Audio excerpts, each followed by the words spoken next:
Phone করলো রে বাবা। হ্যালো, কে বলছেন? তোর মেয়েকে আমরা কিডন্যাপ করে নিয়ে এসেছি। ওকে। ওই মুখ পোড়াটাকে তো আমি বাজারে পাঠিয়েছিলাম।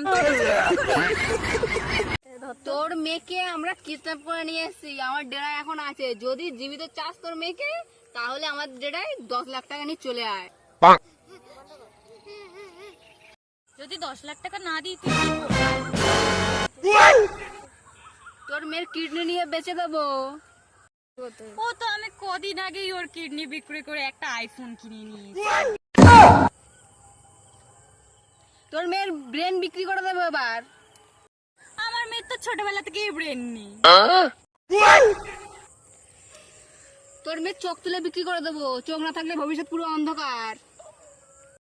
ওর তো ভবিষ্যৎ এমনি থেকেই অন্ধকার, ছোটবেলা থেকে ফোন দেখে দেখে চোখটাই তো নষ্ট করে দিল।